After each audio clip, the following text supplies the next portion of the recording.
Si vous avez le désir de voyager en Chine, de parler le chinois ou tout simplement de vous intéresser aux richesses et aux subtilités de cette immense culture, il est tout indiqué de humer ce grand pays le temps d'un thé avec feuilles.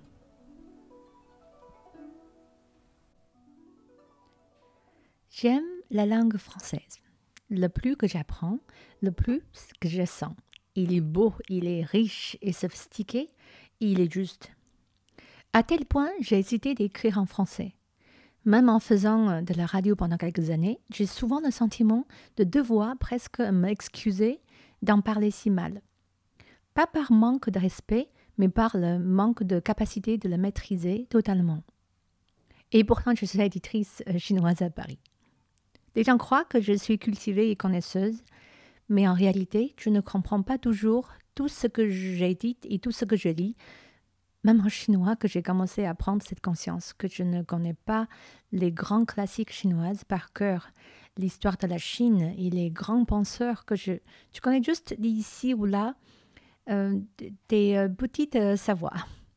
On dit en chinois des peaux ou des poils. Donc, on dit aussi en anglais skin deep, aussi profonde que la peau. Je ne connais pas bien ma propre culture car 5000 ans, c'est quand même beaucoup. Et je ne savais pas au début par où je peux prendre pour accéder à cette richesse. Mais j'ai une énorme envie d'apprendre de cette culture qui a perduré ces milliards d'années. Elle a survécu collectivement. La langue écrite d'aujourd'hui est presque la même qu'il y a 5000 ans.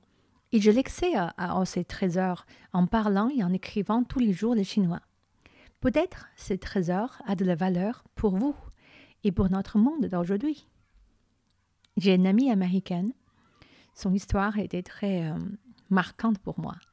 Quand il avait 36 ans, il a lu pour la première fois un livre nommé Tao Te Ching, on dit en français parfois Tao Te Ching, La Voie du Tao, écrit par Lao Tzu.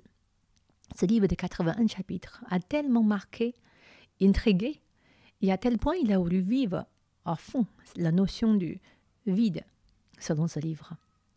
Le saint se garde d'amasser et se dévouant à autrui. Il s'enrichit, après avoir tout donné, il procède encore davantage. En gros, le plus qu'on donne, le plus qu'on est riche. Et il se dit, mon ami, comment je peux vider non seulement mon bien, mes désirs et même mes ambitions. Il a voulu comprendre et tester ce qu'il a appris. Il avait des sociétés à gérer entre New York et Tokyo, une femme et des enfants. Mais à cause de Lao Tzu, cet grand philosophe chinois, il a fermé son appartement. Il s'enfermait dans son appartement à New York. Il a appelé un déménageur pour le demander de prendre tout ce qu'il a dans l'appartement, mais absolument tout.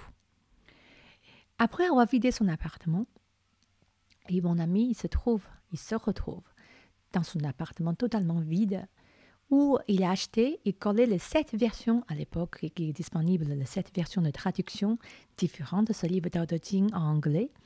Il les a imprimées, les 81 chapitres fois 7 versions, et collé sur ses murs pendant des mois et des mois pour sentir, méditer, comprendre la vraie notion du vide, la voie, l'origine et le saint selon Lao Tzu, l'art de non-agir. Et puis, il a fermé sa société et décidé d'écrire un livre. Lui qui n'a jamais écrit un article dans sa vie, annonce aux 26 éditeurs et agents renommés aux États-Unis que son livre sera le New York Times best-seller. Bien sûr qu'on lui prend comme un cinglé. Après quelques années, après avoir reçu des 26 lettres de refus, parfois très bien écrites, et quand il s'allongeait en t-shirt avec plein de trous devant sa porte, il se demandait s'il a perdu toute sa tête et si ça vaut le coup d'écouter un philosophe chinois daté du 470 ans avant Jésus-Christ. Et à ce moment-là, un agent l'a pris et après beaucoup de travail, son livre était dans la liste de New York Times best-seller dès la 2e semaine, car c'était la sortie pendant le milieu de la semaine. C'est une histoire qui finit bien. Il est riche et connu aujourd'hui, mais cette force de pensée, et j'ai toujours senti chez lui, vient de la vision du monde combinée d'intelligence occidentale et sagesse orientale. Cette combinaison avec la science et la force de volonté est fort et en même temps souple. Bon, retrouvons nos oignons ici. Moi, comme éditrice, l'autre jour, je voulais savoir combien d'œuvres et des sinologues qui ont déjà écrit et traduit sur la culture classique chinoise, la société ou l'histoire de la Chine. Ben, j'ai trouvé 160 pages de noms et des titres. C'est toute une notion, et une notion de savoir et de sagesse. Et j'ai le vertige devant cette notion. Je suis tout sauf un expert, tout simplement une chinoise qui a soif. J'ai la soif d'apprendre. J'ai débuté cet apprentissage de ma propre culture, que selon mon grand-père, la plus grande trésor. Et je partage ici avec vous, ce ne sera pas une histoire de courte durée, j'espère. Ce sera une petite goutte de l'eau et de la fontaine. Ne soyez pas très vigilants avec les erreurs que je ferai. Je fais déjà et je ferai encore plus de fautes en anglais, parfois en chinois. J'espère que vos oreilles et vos lumières peuvent percer ces mots et ressentir l'énergie derrière. Et je ne suis rien d'autre qu'une passeuse qui œuvre pour porter et traduire les peu que j'apprends et je comprends. Après tout, quand on dit en chinois, « zhi zhi wei zhi zhi, bu zhi wei bu zhi, shi zhi ye ». Savoir qu'on sait comme savoir qu'on ne sait pas, c'est du vrai savoir. Confucius. Ici, il n'y a rien d'académique ou même correct. Je ne suis pas institution Confucius. Je suis seulement un chemin de cœur et vous laisse quelques graines pour ceux qui veulent bien cultiver son propre jardin chinois.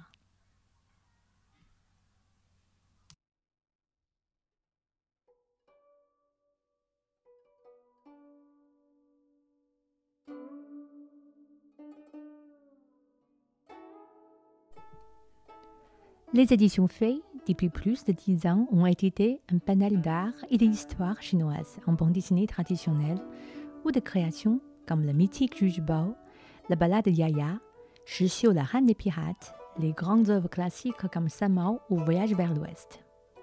Ici, je suis votre apprenti de la sagesse chinoise et j'espère que cette émission vous ferait respirer la grande culture chinoise avec de la légèreté.